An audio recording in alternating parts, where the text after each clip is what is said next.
할렐루야.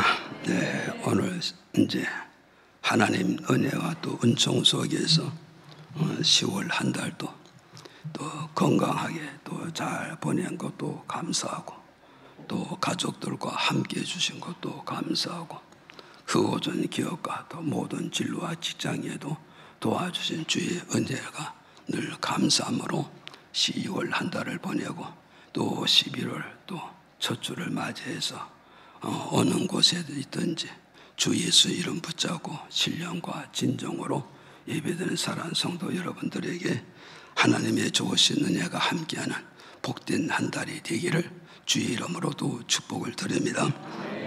이제 말씀이 이제 제목이 뭐냐면 풍성한 믿음의 삶이라는 그런 말씀의 제목을 정해서요. 그래서 지난주에 말씀이 뭐냐, 첫째 제목이 바울의 삶이 무엇이냐, 바울의 삶이 무엇이냐고 말씀드렸어요. 그래서 바울의 삶은 어떤 삶이냐 했을 때 지난주에 말씀드린 게 먼저 첫째는 기뻐하는 삶을 살았다고 밝혀주고 있어요. 그래서 오늘 저도 여러분도 예수 안에서 믿음 생활하는데 어떻게 믿음 생활을 해야 되냐 했을 때 항상 기뻐하는 삶을 살아가는 이 삶이 되기를 주님의 이름으로 축복드립니다. 그래서 기뻐하면서 살아가는 그 삶은 하나님의 말씀 붙잡고 살아가는 그런 믿음과 인생의 여정이 되기 때문에 기뻐함으로 사는 그 인생의 여정에 하나님이 함께 하셔서 여러분의 삶을 도와주시되 넉넉하게 도와주는 그런 역사가 이루어지기를 주의 이름으로 또 축복을 드립니다. 오늘 두 번째 바울의 삶이 뭐냐 했을 때 고린도후서 6장 10절에 읽어볼까요? 시작. 근심하는 자 같으나 항상 기뻐하고 가난한 자 같으나 많은 사람을 부유하게 하고 아무것도 없는 자 같으나 모든 것을 가진 자로다. 아멘. 그래서 바울의 삶은 두 번째 제목이 뭐냐면 부유한 삶을 살고 있다고 밝혀주고 있어요.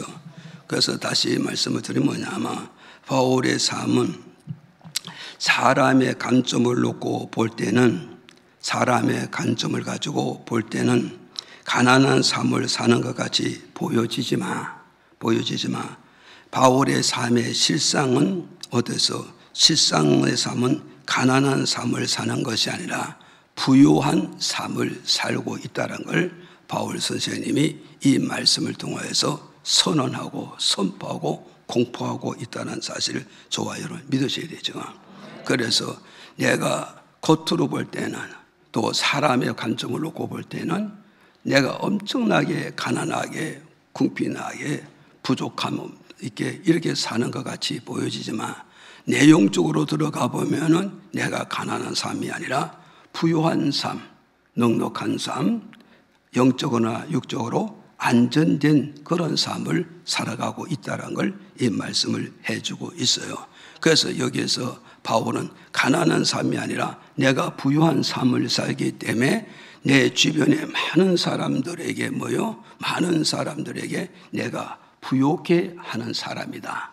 그러니까 바울이 주변에 있는 사람들을 다 그 사람들을 어떻게 만들어주는 사람이라고 부유하게 만들어주는 그런 믿음의 삶이요, 그런 인생의 삶을 살고 있다. 그래서 여기서 바울이 많은 사람을 부유하게 한다는 이 말은 뭐가 있어요? 많은 사람에게 내가 얻는 삶이 아니라 주는 삶, 받는 삶이 아니라 나누어주는 사람. 그래서 누가 나에게 붙잡아주면 내가 다른 사람을 붙잡아주는 이런 주는 자의 삶을 살고 있다. 이걸 우리에게 가르쳐주고 있어요. 믿어지면 아멘 하세요.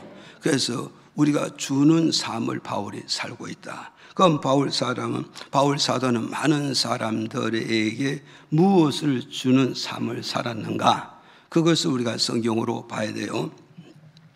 그래서 바울 선생님은 많은 사람들에게 무엇을 나눠주는 삶을 살았냐? 첫째는 바로 뭐냐면 사도행전 19장 8절에서 10절에 읽어보실까요? 시작. 바울이 회당에 들어가 석 달 동안을 담대히 하나님 나라에 대하여 강론하며 권면하되 어떤 사람들은 마음이 굳어 순종치 않고 무리 앞에서 이 도를 비방하거늘 바울이 그들을 떠나 제자들을 따로 세우고 두란노 서원에서 날마다 강론하여 이같이 2해 동안을 하매 아시아에 사는 자는 유대인이나 헬라인이나 다 주의 말씀을 듣더라. 아멘. 자, 여기서 바울은 뭐냐? 바울은 모든 사람들에게 부욕케 해준다잖아요. 부욕케 해준다 말은 모든 사람을 나누어주는 삶을 살고 있다 그러잖아요. 나누어주는 삶. 그래서 바울이 무엇을 주변에 있는 사람들에게 나누어주느냐 했을 때 첫째가 뭐냐면 말씀을 나누어주는 그런 믿음의 삶을 살고 있다는 걸 여기서 밝혀주고 있어요. 믿어지죠? 그래서 바울 사도가 어디서 바울 사도가 고린도 지역에 들어가서 어디서 들어가서 유대인들이 사는 해당에 들어가서 석 달 동안 하나님의 말씀을 강론했다는 거예요. 석 달 동안 하나님의 말씀을 강론했더니 이 말씀을 강론하고 결과가 뭐냐? 하나님의 말씀을 받고 나서 어떤 사람들은 말씀을 받고 나서 말씀을 듣고 나서 그들의 마음이 굳어졌다는 거예요. 이게 빛과 어둠의 논리입니다. 말씀을 받지 않았을 때는 사람의 마음이 굳어지지도 않고 사람의 마음이 강팍해지지도 않고 사람의 마음에 걸어서 인색해지지를 않는 거예요. 인색해지지 않는 거예요. 그런데 이렇게 그냥 살아가는 이런 자들에게 하나님의 말씀이 그들의 마음에 들어가니까 마음이 굳어지게 되고 마음이 강팍해지게 되고 마음이 인색해지게 됨으로써 이들이 무엇을 붙잡고 하나님의 말씀을 붙잡고 불평하고 원망하게 되더라. 오늘 여러분 이걸 잘 기억을 하셔야 돼요. 말씀이 내게 들어오기 전에는 내가 강팍하지 않습니다. 내 마음이 굳어지지 않고 강팍해지지 않고 인색하지도 않습니다. 인색하지 않습니다. 그런데 하나님의 말씀이 들어온다 이 말은 뭐냐면 하나님의 영이 내게 들어오고 하나님의 생명이 내게 들어오고 하나님의 빛이 내 마음에 들어오니까 뭐가 들어오니 어떻게 되냐? 내 마음에 뭐요? 모든 정체가 드러나게 되는 거예요. 이해가십니까? 요거 이번에 잘 기억하려고.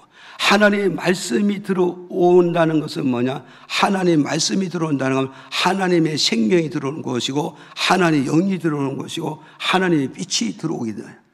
이거로 인하여서 그들의 마음이 어떠겠어요? 굳어지게 되고 강팍해지게 되고 인색해지면서 어떠냐? 말씀을 붙잡고 불평하고 말씀을 붙잡고 원망하고 말씀을 붙잡고 뭐요? 인색하고 이런 결과를 낳게 됐다. 오늘 여러분 이걸 잘 기억을 하시라고요. 이걸 잘 기억하라고. 그런가 하면은 또 한 방면은 어떤 사람이냐? 한 방면 사람들은 어떠냐면 또 어떤 사람은 이 말씀을 듣고서 그들은 어떠냐? 말씀에 순종할 줄도 알고 말씀을 가지고 믿을 줄도 알고 말씀을 통해서 하나님을 섬길 줄 알고 받들 줄 아는 이런 역사가 나타났다는 걸 우리에게 가르쳐주고 있단 말이에요. 그래서 바울 선생님이 이 말씀을 전하고 난 뒤에 예배를 인도하고 난 뒤에 찬양을 인도하고 난 뒤에 보니까 이 두 종류가 갈라지는 걸 보았다 이 말이에요. 이 두 종류를 갈라진 걸 이걸 바라보고서 바울은 뭐냐? 말씀 붙잡고 강팍하고 말씀 붙잡고 해서 마음이 굳어지고 강팍하고 인색한 자에는 버리고 말씀을 듣고 믿는 자, 받아들이는 자, 감사하는 자, 말씀을 따르는 자를 별도로 모아가지고 고린도 지역에 드란노 소원, 오늘 말하면 도서관이라 이 도서관. 이 비어있는 도서관은 이걸 빌리고 이걸 임대를 해가지고 거기서 어디서 고린도 지역에 있는 성도들을 2년 동안 하나님의 말씀을 강론했다 이 말이에요. 2년 동안 하나님의 말씀을 강론했다 말이에요. 2년 동안 고린도에 있는 모든 성도들에게 하나님의 말씀을 나누어주는 이런 사역을 감당했다. 믿어지면 아멘.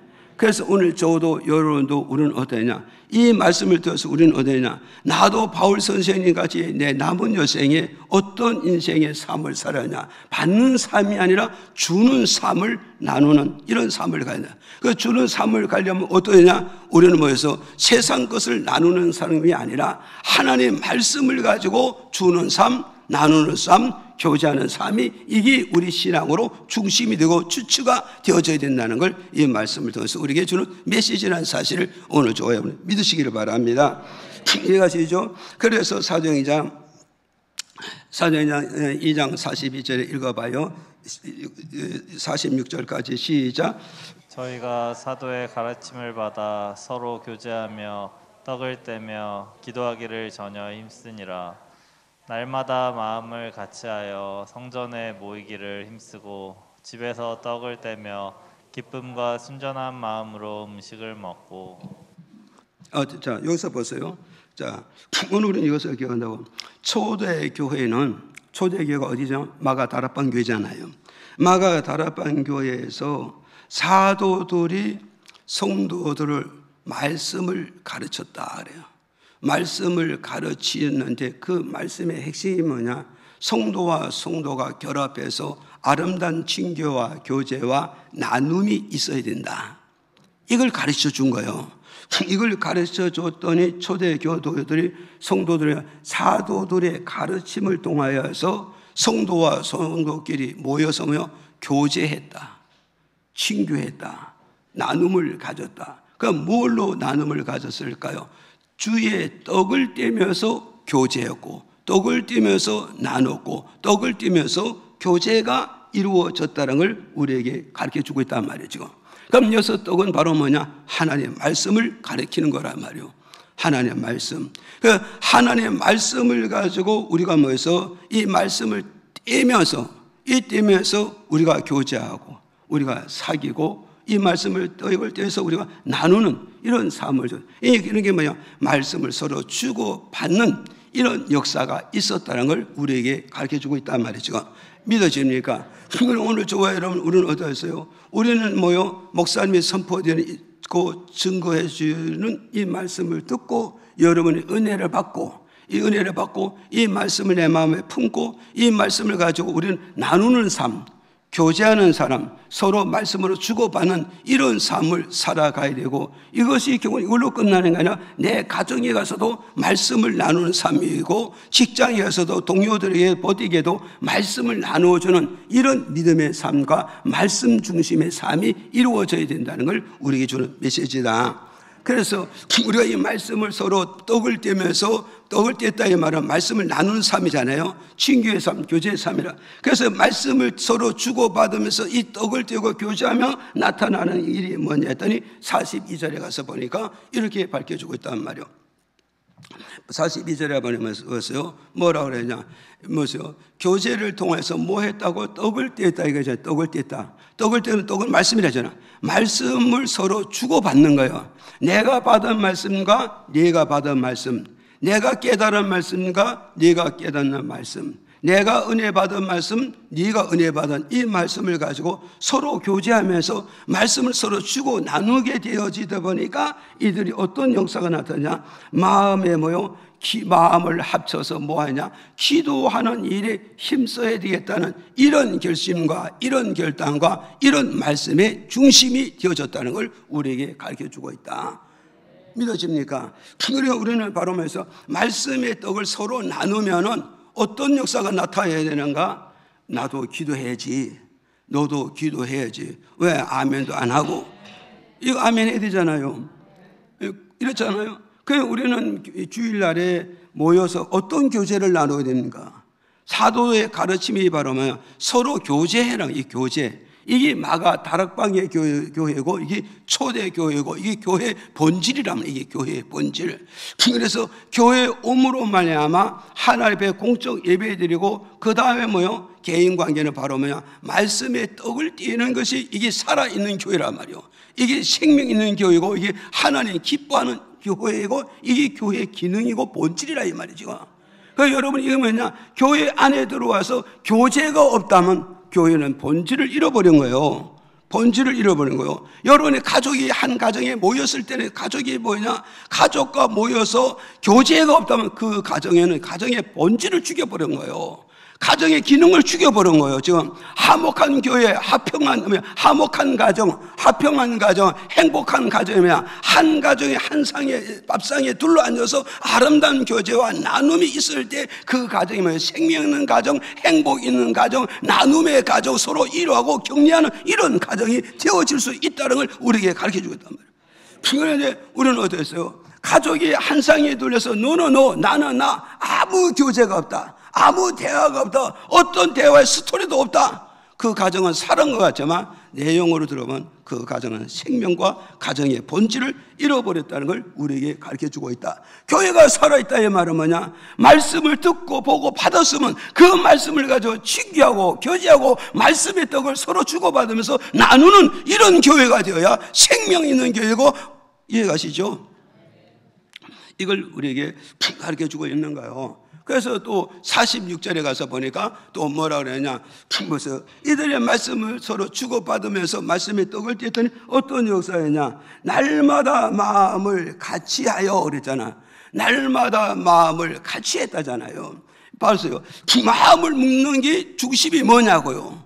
마음을 하나로 묶는 게 중심이 뭐냐? 말씀이었다는 걸 우리에게 가져요. 어떤 말씀이냐? 서로 주고받는 말씀, 함께 말씀을 떡을 떼고 말씀을 나누는 주고받는 이 말씀의 핵심이, 말씀의 중심이 뭐냐? 우리 마음을 하나로 먹고 생각을 하나 먹고 은혜를 하나 먹고 믿음을 하나로 먹는 것이 이게 말씀의 떡을 떼는 기능이고 본질이었다는 걸 이 말씀을 통해서 우리에게 주는 메시지란 말이에요. 이해가십니까? 그래서 우리는 어디서 한 교회 온 가족의 몸을 닫는 게 복이 있다, 이 말은 뭘 말하는가? 가족이 뿔뿔이 흩어지면 뭐가 있어요? 각자 말씀이 다르기 때문에 화목이 안 돼요, 하나가 안 되고 연합이 안 되고 나눔이 안 되는 겁니다. 그러니까 우리는 또 말씀을 먹으면서 또 잘못 먹으면 어때서 체하는 사람도 있다 이 말이에요. 보세요. 엄마가 밥을 너무너무 아름답게 잘 만들어서 온 식구들을 건강하게 만들어줬는데 그 중에서 8명 아들 중에서 뭐가 있어요? 7은 잘 먹고 그걸 힘을 얻는데 한 아이는 뭐요? 체해버렸어. 무슨 말이겠죠? 일체했는데 이걸 누가 고쳐주느냐? 엄마도 고쳐주지만 7명 형제, 자매, 남매들이 그 한 명을 세워주잖아요. 무슨 말이 가시죠? 그 무슨 보더니 메시지를 통해서 뭐요? 8명 식구들 7명은 이 말씀을 은혜 받고 응답 받고 축복 받고 잘 되는데 한 사람이 그 말씀에 취했을 때 어떻게 되냐? 7 가족이 그를 살려주는 거예요. 회복시켜주고 말씀의 본질로 돌려줄 수가 있다는 걸 오늘 우리에게 가르쳐주고 있단 말이에요. 이해가시죠? 그러면 한 사람은 싫어하고 힘들어할 때는 뭐냐? 그 한 사람 우리가 합심으로 기도해주면서 붙잡고 일어나게 된다면 함께 차례를 모시고 와서 예배 잘 들음으로 모든 것이 회복되어질 수가 있다는 걸 우리에게 주는 메시지입니다. 이해가시죠? 그래서 우리는 어땠어요? 또 우리는 여기에서도 46절에 또 뭐가 있어요? 46절에 뭐가 있어요? 성전에 모이기를 힘써했다잖아요. 성전에 모이기를 힘써했다. 이게 말은 뭐냐? 성전에 모이기를 힘써했다. 이 모이는 목적이 뭐냐? 47절에 가면 뭐냐? 하나님 앞에 하나님을 경외하기 위해서 모이기를 힘써했다. 경외라는 말은 뭐냐? 하나님 앞에 예배 드리는데 힘썼다. 이것을 우리에게 가르쳐주고 있단 말이에요. 그래서 오늘 저와 여러분 우리는 어디서요? 오늘 목사님이 선포된 이 말씀을 통하여서 부부가 이 말씀을 통하여서 정말 받았고 먹고 마셨으면 이걸 가지고 집에 와서 다시 우리 부부가 이 말씀을 가지고 다시 교제를 나누고 친교를 하면서 말씀을 통해서 당신은 이 말씀을 통해서 내가 예배 드려야 돼, 힘써야 돼, 애써야 돼, 이렇게 하면 또 아내가 그 말씀을 듣고 그거 맞는 거야, 그거 맞는 거야, 우리의 신앙은 지금까지 잘못된 거야, 고쳐야 돼, 바꿔야 돼. 어떻게 하냐? 예배 중심으로 가야 돼, 교회 중심으로 가야 돼, 예수 중심으로 가야 돼. 이렇게 교제가 나누어지면서 우리는 어디에나 날마다 뭐요? 마음을 같이하여 성전에 모여서 하나님을 예배드리는데 중점을 가질 수가 있다는 걸 우리에게 가르쳐주다. 그래서 우리는 하나님께 경외한다 이 말하면 기도한다, 찬미한다, 예배드린다 이런 의미를 우리에게 밝혀주고 있단 말이에요. 지금 믿어집니까? 그래서 오늘 저와 여러분 우리는 어떻게 해야 되겠어요? 우리는 어떠하겠어요? 교제를 통하여서 우리는 뭐요? 마음을 같이 하고, 그죠? 마음을 같이 해서 결국 뭐냐? 기도하는 일에 힘쓰게 되고 마음 하나 먹는 데 힘쓰고 우리는 하나님의 성전에 모여서 예배에 드는 데 힘쓰는 이런 말씀의 교제와 말씀의 나눔과 말씀의 떡을 띠는 이런 말씀의 중심이 되어져야 된다. 이걸 우리에게 가르쳐주고 있어요. 그래서 고린도전서 14장 31절에 읽어볼까요? 시작. 너희는 다 모든 사람으로 배우게 하고 모든 사람으로 권면을 받게 하기 위하여 하나씩 예언할 수 있느니라. 아멘. 자, 보세요. 여기서 우리는 그러잖아요. 보세요. 너희는 모든 사람을 어떻게 하라고? 말씀을 읽게 만들어라. 말씀을 배우게 만들어라. 말씀을 듣게 만들어라.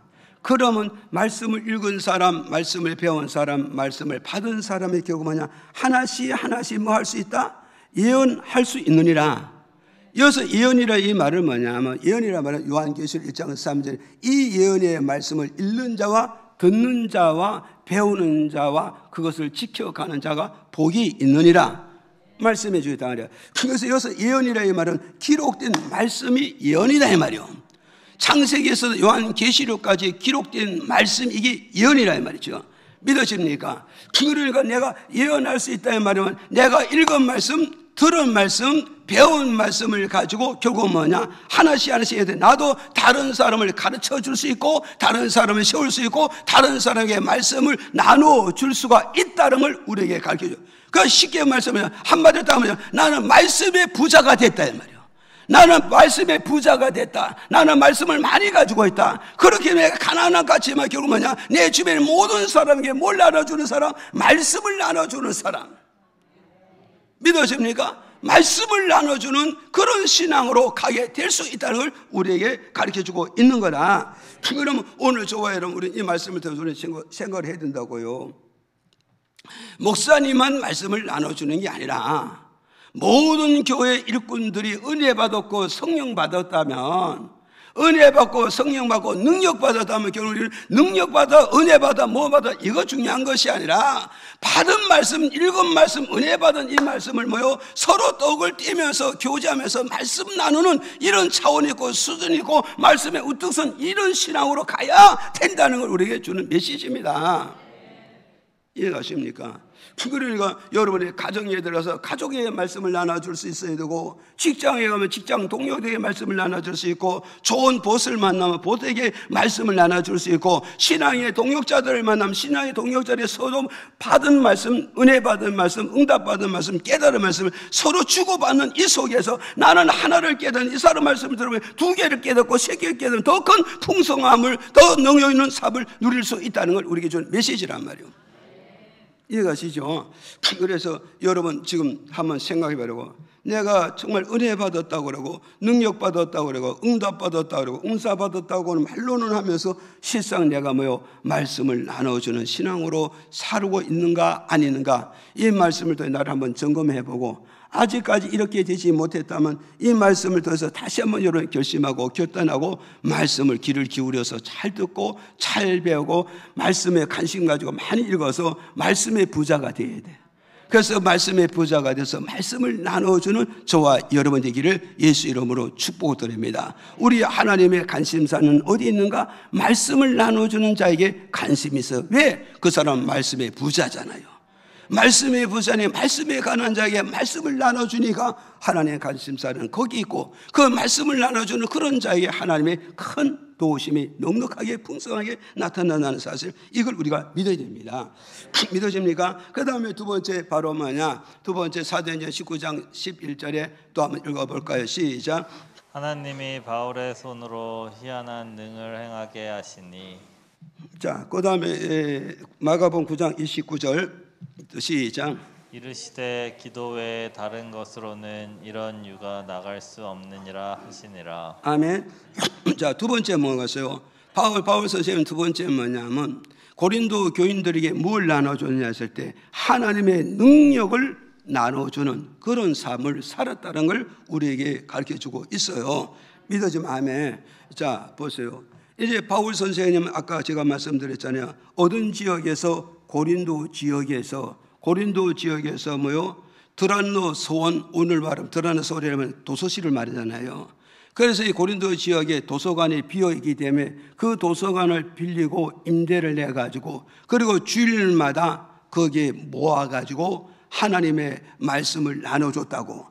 하나님 말씀을 하나씩 나눠주니까 그 사람들이 이 말씀을 사모하는 마음으로 말씀을 하나씩 귀를 기르고 잘 듣고 잘 받더란 말이요. 잘 듣고 잘 받으니까 어떤 형상이냐, 믿음의 역사가 이루어지고 은혜의 역사가 나타나다고. 그래서 말씀 받고 믿음의 역사가 나타나고 은혜의 역사가 나는 그 중에 바라보니까 거기에 뭐냐, 병든 자가 있더란 말이요. 말씀을 받았는데도 병든 자가 있고, 은혜 받은 자에도 병든 자가 있고, 하나님이 함께 하는데도 병든 자가 있으니까 바울 선생님이 어디죠? 그 사람 병든 자를 뭐요? 주일날마다 예배 드릴 때마다 예배 마치고 한 사람씩 오늘 이렇게 앞으로 불러내겠죠. 불러내가지고 그 사람에게 예수 이름으로 기도를 해주잖아요. 예수 이름으로 안수 기도를 해줬더니 바울의 손이 희한한 느낌이에요. 안수 기도했다는 거예요. 기도를 해줬더니 희한하다 이 말은 우리가 예측할 수 없고 상상할 수 없고 측량할 수 없는 이런 역사가, 이런 기적이, 이런 희한한 역사 막 일어나는 거예요. 이게 바로 뭐냐, 바울이 안수 기도하니 바울이 몸에 가지고 있던 하나님의 능력이 안수 기도받는 그 사람의 머릿속에, 그 육체속에 나누어지는 거예요. 나누어지니 그 바울이 가지고 있는 그 은혜가, 그 능력이, 그 축복이 안수 기도받는 그 사람에게 넘어감으로 그 사람의 몸속에 있는 모든 질병이 고침받고 치료받고 낫는 이런 역사가 이루어졌다는 걸 우리에게 가르쳐주고 있는 거예요 지금. 그래 오늘 저와 여러분에서 있는 자가 나누어주는 수 있고, 있는 자가 돌아볼 수 있고, 있는 자가 세워주는 것이지 아무것도 없는 빈털터리가 무엇을 나눠줄 수 있겠어요? 그러니까 오늘 저와 우리는 하나님을 믿고 예수 그리스도 나의 구원자를 믿는 저와 여러분, 우리는 어떻게 했느냐? 하나님의 능력의 사람이 된단 말이요. 권능의 사람이 됩니다. 능력 있는 사람이 되고 권능 있는 사람 되고 은사가 충만한 사람 되어서 모든 사람들에게 먹어서요 하나님의 능력을 나눠주는, 권능을 나눠주는, 치료를 나눠주는 이런 능력이 있어야 되고 영적 부유함이 있어야 된다는 걸 오늘 우리에게 주는 메시지입니다. 믿어집니까? 그러니까 우리는 잘 기억을 해야 돼요. 요새 잘 기억하라고. 바울 선생님이 안 믿는 자에게 하는 능력을 나눠준 게 아니에요. 2년 동안 드러나 소리에서 말씀을 전해야 돼. 말씀을 받을 줄 아는 자에게 능력을 나눠줬고, 은혜 받은 자에게 능력을 나눠줬고, 하나님 말씀을 사모하고 은혜를 사모하는 그런 자에게 바울이 능력을 나눠주니 그 몸속에 하나님 능력이 부어짐으로 귀신이 물러가고 사탄이 물러가고 병마가 물러가고 아픔과 고통이 물러가고 눈물이 닦아지는 이런 역사가 왔다는 걸 우리에게 주는 메시지란 말이에요. 이해가세요? 그러니 오늘 여러분 보세요. 주는 자와 받는 자가 어때요? 준비가 돼야 안 돼요? 대답이 영 시원찮아. 그래서 그러니까 주는 자와 받는 자가 일치가 될 때 거기는 바로 뭐냐? 기적이란 게 일어나는 거예요. 이 기적은 뭐예요? 우리가 상상하지 못했기 때문에 이들이 뭐냐? 희한한 능력이 나타났다. 희한한 기적이 나타난다. 정말 측량할 수 없고 이해할 수 없는 이런 역사가 바울과 안수 기도받는 사이에 이것이 나타났다는 걸 우리에게 좀 주잖아요. 이해가 안 가요? 이걸 그잖아요. 그래서 마가복음 9장 29절에 우리가 또 보세요. 읽어보실까요? 시작. 이르시되 기도 외에 다른 것으로는 이런 유가 나갈 수 없느니라 하시니라. 자, 여기서 우리 이제 또 한번 또 기억을 해보라고요. 이제 뭐냐? 이제 어떤 아버지가 정말 애동 아들이 하나 있는데 이 애동 아들을 금이야 오기야 잘 키웠는데 이것이 뭐요? 이제 청소년이 됐어. 청소년이 됐는데 뜻하지 않게 귀신에게 사로잡혔다고. 이 귀신에게 사로잡혀가지고 물을 보면은 자빠져가지고 간질하고 있고 불을 보면은 자빠져서 간증하고 있으니, 그러니 아버지 가슴이, 어머니 가슴이 찢어지잖아요. 얼마나 마음이 찢어고 상처받고 괴로움을 겪었어요. 그마저에 이런 상황을 부모와 자식의 관계를 바꿀 수 있다면 1000번 100번 부모가 바꾸지. 야, 네 고통스러운 걸 내가 지고 너는 건강하게 살아다오, 너는 행복하게 살아다오, 너는 멋지게 살아다오. 이거 바꿀 수 있다면 얼마든지 바꿀 수 있는 거, 이게 바로 부모님의 마음이 아닙니까? 그런데 이거 인간으로서 바꿀 수 없잖아요. 그 자식의 그 고통과 자식의 괴로움과 그 엎어져서 거품을 메고 손발을 흔들어가면 그 광경을 바라볼 때 얼마나 부모님이 마음이 찢어져요. 그러니 부모는 이 자식을 위해서라면 돈이 필요 없어, 재산이 필요 없고 모든 것이 내 모든 것을 다 인본까지 줘도 곤칠 수만 있다면 할 수 있는 게 바로 부모님 심정 아닙니까? 그런데 이 부모는 할 수 있는 방법을 다 해봤지만 이게 안 되는 거예요. 이게 안 되는 거예요. 그래서 이제 소문을 들어보니까 예수님을 만나면 이 병을 고칠 수 있다는 이 소문을 듣고 나니 정말 시로라기 같은 희망이 생기는 거예요. 그래서 그 사람 이 희망을 가슴에 품고 그 어린 아들, 종손 아들 붙잡고 손목을 잡고 물어서 찾아. 그때 노래가 나왔으면 얼마 좋겠어. 그때 물어 찾아왔네. 그 노래가 무슨 말이야? 이게 모르는 사람 지금 몰라 이게 지금. 그렇잖아요. 그러는데 이제 물어서 갔더니 정말 가는 날이 장날이라고 예수님께서 베드로와 요한과 야곱 3명이 데리고 높은 산에 올라가서 지금 기도하고 있는 거예요. 그래 이 산 밑에는 9명의 제자들이 있어서 그 제자들을 보고 우리 아들이 여차 하니 좀 고쳐주세요. 그랬더니 이 제자들이 나름대로 곤치겠다고 예수님이 기도하는 모습도 봤잖아요. 예수님이 기도하는 모습도 봤잖아요. 안수하는 모습도 봤잖아요. 귀신 쫓아내는 거 봤잖아요. 그래서 아마 의심 많은 도마가 나사로 예수 이름으로 내가 명하니 귀신아 물러가라 그랬더니 이 귀신이 뭐라지? 너나 의심 먼저 버려라. 네 마음속에 내가 대번에 의심 너무 많구나. 너 의심부터 버려야 내가 기도 안 물러가지. 네 의심 안 버려 안 돼. 그러다 결국은 8명 제자가 다 망신만 당했어요. 그래서 못 고치고 나니까 사람들이 주변에 바리새인들이 막 비난하는 거야. 비난할 때 그때 예수님이 딱 올라서 왜 이렇게 시끄럽냐? 그랬다니까 이제 아이 아버지가 이렇게 여자여서 이렇게 됐습니다. 그랬더니 아버지 그렇게 하니까 뭐가어요? 예수님께서 그 아들을 내게 들고 와라. 그래서 들고 왔단 말이요. 그래서 들고 오니까 예수님께서 내가 네게 명하노니 간질병을 일으키는 귀신은 예수 이름으로 물러가고 병자도 물러가라. 그래서 명을 했더니 그 아이가 치료받고 곤치받는 역사가 왔어요. 그러니 이 9명의 제자들이 뭐냐? 내가 분명히 예수 이름으로 기도했는데 꼼짝도 안 하고 오히려 귀신이 우리들 바바하라고 대들었는데 어떻게 예수님 말 한마디에 그 귀신들이 다 나가고 이 젊은 청소년이요 치료받아서 일어나느냐 이 말이에요. 그래서 이 사람들이 제자들이 그래도 참 지혜가 있어요. 사람 시끌벅글할 때는 예수님께 물어보고 예수님의 방에 들어서 한적한 곳에 가서 조용히 계실 때 조용히 가서 예수께 물어보는 예수님 왜 우리는 귀신 예수 이름으로 안수하고 별짓 하는데 귀신이 안 물러가는데 어떻게 예수님은 기도하니까 안수 기도하니까 귀신이 물러가고 병이 고쳐집니까? 그렇게 물었더니 예수님이 답변은 뭐냐? 기도에는 이런 유가 나갈 수가 없느니라. 이거 크게 알면 해야 돼요.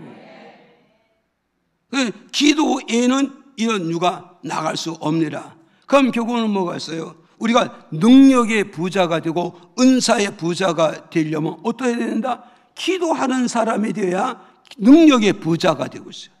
은사의 부자가 되어서 모든 사람들에게 나누어줄 수 있는 이런 믿음의 주인공으로 믿음의 일꾼으로 우뚝 설 수 있다는 걸 우리에게 주는 메시지란 말이에요. 믿어집니까? 그래 오늘 저와 여러분 누가 웃기는 말로 그러더라고. 기도하지 않는 사람은요 백날 기도해도 무좀도 안 낫는다. 그런 얘기를 하더라고요. 그래 그게 일리가 있어요. 기도 안 하는 사람이 무정 환자가 돼서 예수 이름을 기도했는데 나았냐 안 나았냐? 안 낫더라는 거예요. 안 낫더라는 거예요. 그런데 기도하는 사람은 하나님 능력을 받아서 기도할 때 능력이 저 사람 몸속에 들어가면 암 아니야 이상도 치료되고 곤침받고 낫게 되더라는 걸 간증하고 있습니다. 믿어지면 아멘 하세요. 그래서 이제 부자가 교회 와서 예배 드렸어요. 예배를 잘 드렸는데 큰 아들이 교회를 와야 되는데 안 나고 교회 올 때도 배가 아프다가 찡글찡글 고고 막 난리쳐서 그냥 놔둬버리고 우리 예배나 들어가자 시간 늦으니. 그래서 두 부자가 와서 예배 드리고 집에 가니까 배를 움켜쥐고 있는 거야. 그래서 둘이 붙잡고 가서 아버지하고 아들하고 그 붙잡고 기도를 해준 거야. 기도를 해줬는데 나았겠어 안 나았겠어? 안 났으면 제가 또 간증 못하죠. 그래서 아버지하고 아들하고 그날에 가서 은혜 받았다 안 받았다? 교회 가서 예배 드리면서 은혜 받았기 때문에 또 확실히 있기 때문에 뭔가 마음에 감동을 받으니까 우리 둘이 기도하자. 그리고 아버지가 조금 떨리니까 네 힘 좀 보태라. 네 능력도 조금 보태라. 그래서 아버지하고 아들하고 능력을 보태가지고 한 명 놓고 기도하니까 두 사람 이기게 해서 한 사람 이기겠냐고. 두 사람 이기잖아요. 그래서 두 사람이 기도했더니 그게 아들이 나서 그러니까 아들 낳으니까 아버지가 너 한 주간 뭐 해서 한번 생각해봐. 너가 뭔가 하나님께 잘못된 거 있으니까 배가 그렇게 아팠지. 네가 하나님께 바로 나가서 배 아팠게 않냐. 그러니까 그렇게 보니까 아버지 내가 한 주간 뭐 했다가 빨리 회개해. 그 회개시켜가지고 그날부터 예수 잘 믿고 부자가 예수 잘 믿고 그 가정이 행복하게 살아가게 되어졌다는 걸 간증해주고 있단 말이죠. 그래 오늘 저와 우리는 무엇을 나눠주는 사람이 되어야 된다? 하나님의 능력을 나눠줄 수 있는 이런 능력 있는 부자가 되어져야 된다. 그래서 능력을 나눠주기 위해서 우리는 뭐 하는 사람이 되어야 된다? 쉬지 않고 기도하는 사람이 되어야 하나님의 능력을 부어주므로 내가 능력의 부자가, 무슨 능력? 하나님의 능력의 부자가 되어지면 모든 영적 가난한 자에게 그 능력을 나눠줘서 부유하게 만들 수가 있다는 걸 이 말씀을 통해서 우리에게 주는 메시지라는 걸 이걸 기억을 하시기를 바라요. 그래서 이제 거기 선배 목사님이 이제 평택에서 목회하시는데 그 목회하는데 거기에서 이제 귀신이 들린 사람이 있어요.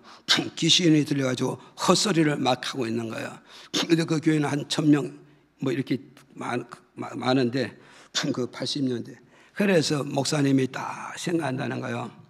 교회에서 잘났다고 큰 소리 치는 사람들을 딱 뽑아가지고 그 집에 보내가지고 저 집에 가서 신방 예배 드리고 귀신도 쫓아내고 그 식구들 들고 오셔요. 그러면 교회에서 맨날 큰 소리 치고 잘났다고 가던 사람을 뽑아봐서 보내려면 가가지고 귀신에게 귀싸대기만 맞고 온다는 거예요. 귀신에게 들리는 자에게. 그래요. 왜 그러냐? 그 귀신은 우리 속을 다 알잖아요. 예? 그래서 이 깡통 같은 것들이 쫓아와서 너희들이 나를 귀신 쫓아내. 그래가지고 막 난리 쳐가지고 그들이 망신당하고 나면 이진을 또 보내야 돼. 그 다음에 또 잘난 척하는 이진을. 이진까지도 결국 그렇게 된 거요. 그런데 삼진은 누구냐? 목사님 말씀하신 게 뭐냐? 교회에서 충성 잘하고 기도 많이 하고 말씀 잘 받는 이런 삼진 용사를 딱 뽑아가지고 딱 보내면 그 사람을 딱 가면 귀신을 쫓아내 그 사람을 끌고 예배에 참여시킨다는 거예요. 예배에 참여시킨다는 거예요. 그래서 그 목사님 목회하면서 그렇게 간증하면서 잘났다고 하는 사람들은 가끔 귀신 들린 자에게 좀 보내야 된다. 좀 보내서 뭔가 바꿔놔야 된다. 이렇게 말씀해주고 있단 말이에요. 왜? 그 잘나는 사람은 뭐요? 말로만 잘나지 영적으로 잘났느냐? 영적으로 잘나지 못한 거예요. 영적으로 잘난 자가 누구냐? 하나님 능력을 가지고 있는 자가 영적으로 잘난 사람이에요.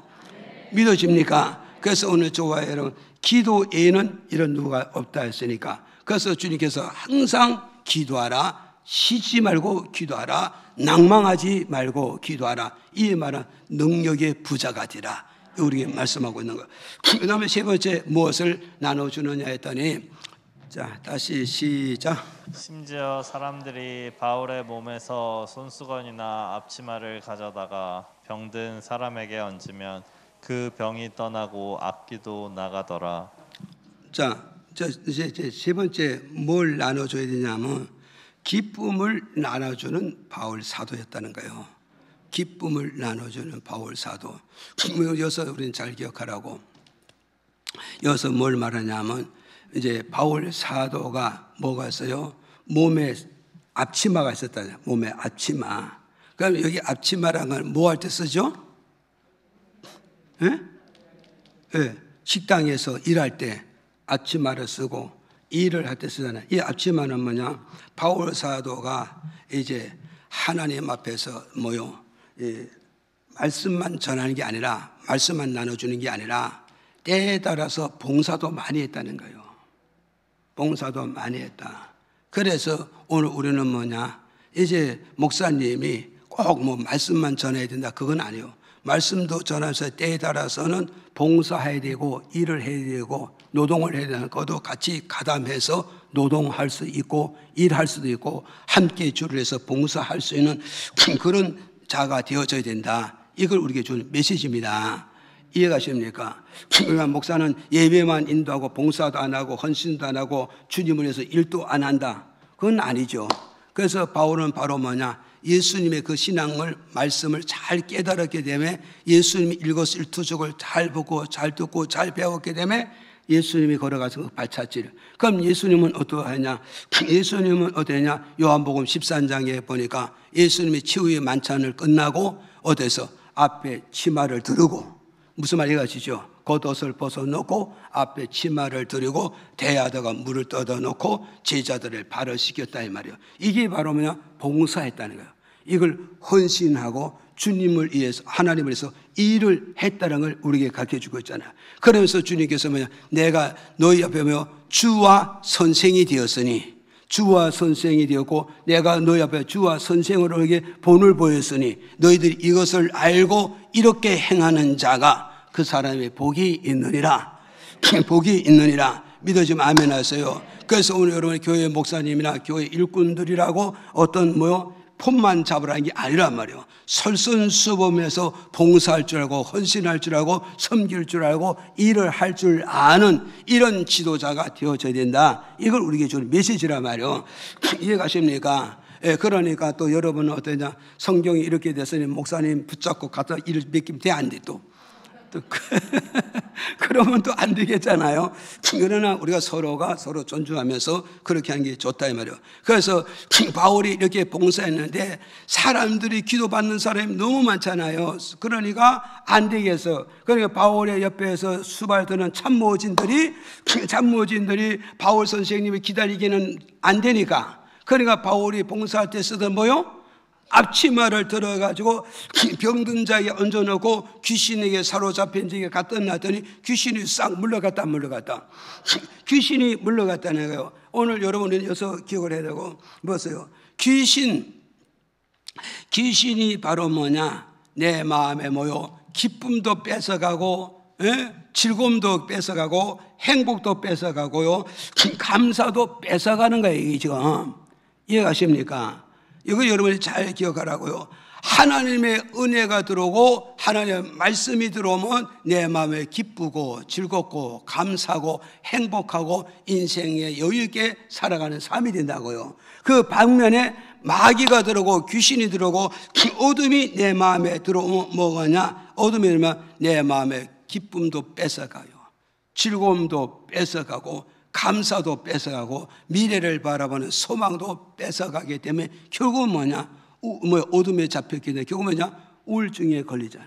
이 우울증이 모든 병의 근원지라는 사실을 여러분이 아셔야 되죠.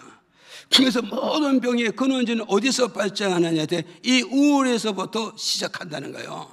그래서 여러분은 뭐해서 내 마음에 항상 기쁘고 즐겁고 행복하고 감사가 있다, 건강한 삶을 사는 거예요. 영적으로도 건강하지만 육체도 건강하지만 내가 건강해야 가족도 건강하고, 내가 행복해야 가족도 행복하고, 내가 기뻐야 가족도 행복하고, 내가 꿈을 꿔야 가족도 꿈꾸고 살아갈 수 있다는 걸 이게 우리에게 주는 메시지입니다. 믿어집니까? 그러니까 바울은 뭘 나눠주냐, 바울은 뭐냐, 모든 사람들에게 뭘 나눠줘, 기쁨을 나눠줄 수 있다냐. 바울의 영역이 가는 곳에, 바울의 능력이 가는 곳에, 바울의 말씀이 가는 곳에 먹어서 어둠이 물러가고 사탄이 물러가고 귀신이 물러가고 우울이 물러가잖아요. 그러니까 그들에게 바로 귀신이 물러가니 어때서? 기뻐 안 기뻐? 기쁘고 즐겁고 감사하고 행복하고 꿈을 꾸는 그런 인생이 되고 그런 믿음이 되고 그런 교회 생활이 그렇게 되어졌다는 걸 오늘 우리에게 가르쳐주고 있단 말이죠. 믿어집니까? 그걸 오늘 여기서 우리는 어떻게 했어요? 오늘 우리 교회 일꾼들은 우리는 어떻게 해야 되는가? 오늘 우리 교회 일꾼들은요, 바울 선생님 같이 교회 일꾼들은요, 모든 성도에게 뭐해서 마귀에게, 사탄에게, 귀신에게, 질병에게 빼앗겼던 기쁨을 찾아줄 수 있는 그런 일꾼이 되어진다는 말이에요. 마귀에게, 귀신에게 뺏던 그 감사를 다시 감사를 찾아주고 감사를 회복시키고, 귀신에게, 마귀에게, 어둠의 영의 은혜를 뺏겼던 그 은혜를 회복시키고 은혜를 찾아주고, 웃음을 잃어버린 자에게 웃음을 찾아주고 웃음을 회복시켜주는 이런 교회 직분자들과 일꾼과 사명자들 차고 넘쳐야 된다. 이걸 지금 우리에게 주는 거죠. 목사님 지금 메시지를 전하는 건 뭐냐? 잃어버린 웃음을 찾으라는 거예요. 잃어버린 기쁨을 찾고, 잃어버린 감사를 다시 찾고, 잃어버린 모든 의욕과 자신감을 다시 찾으라고 이 메시지 주는 거예요 지금. 믿어집니까? 그러니까 오늘 우리는 어떠겠어요? 오늘 우리는 교회에 오는 목적은 뭐냐?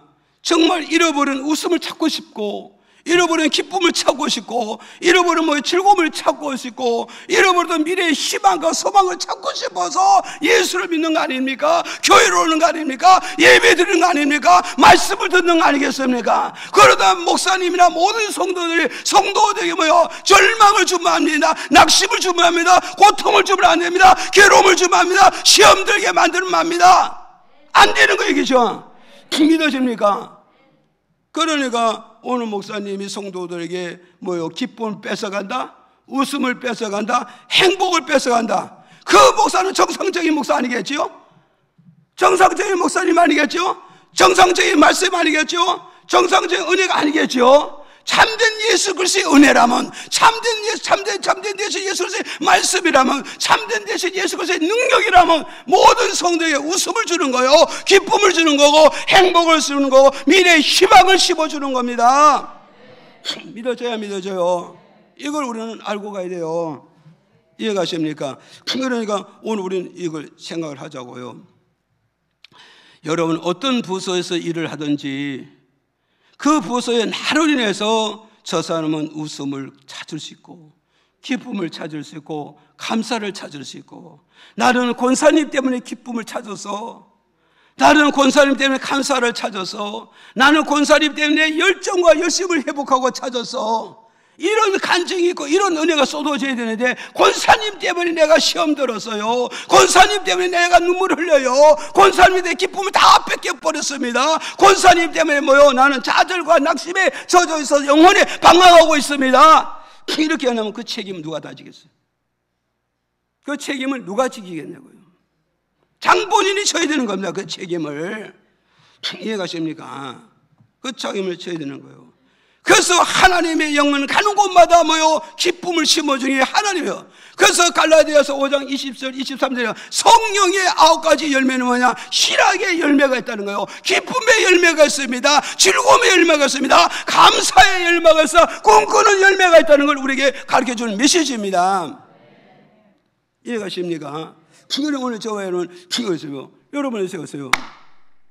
엄마 아버지가 집에서 자녀들에게 절망을 심어준다, 좌절을 심어준다, 기쁨을 다 뺏어버리고 웃음을 다 뺏어. 엄마 아버지 자격이 없어요. 부모의 자격이 없습니다. 이거 자녀가 없습니다. 엄마 아버지 눈물을 흘린다 해도 자식에게만큼 기쁨과 웃음과 즐거움과 희망을 심어주는, 이게 육적 부모가 영적 부모가 돼야지. 그래야 건강한 가정이 되고, 건강한 가정이 되고, 행복한 가정이 되고, 그 가정의 모든 일이 만사 형통을 이룰 수 있다는 걸 우리에게 가르쳐준다. 그러니까 우리는 자녀 교육을 잘해야 돼요. 내가 믿으면 집에 호주로서, 아버지로서, 어머니로서 자녀에게 뭘 심어줄 것이냐 말이요. 희망을 심어줘야 되고, 자신감을 심어주고, 웃음을 심어주고, 감사를 심어줘야 되는데 우리 자녀들의 기쁨을 다 뺏어버렸다, 웃음을 다 뺏어버렸다. 이 부모 역할을 못해요. 돈은 좀 못 주더라도, 용돈은 넉넉하게 주지 못한다, 삶의 터전을 반듯하게 닦아주지는 못한다 할지라도 내가 할 수 있는 건 얼마든지 기쁨도 감사도 즐거움도 웃음도 소망을 얼마든지 심어줄 수 있지 않습니까? 믿어집니까?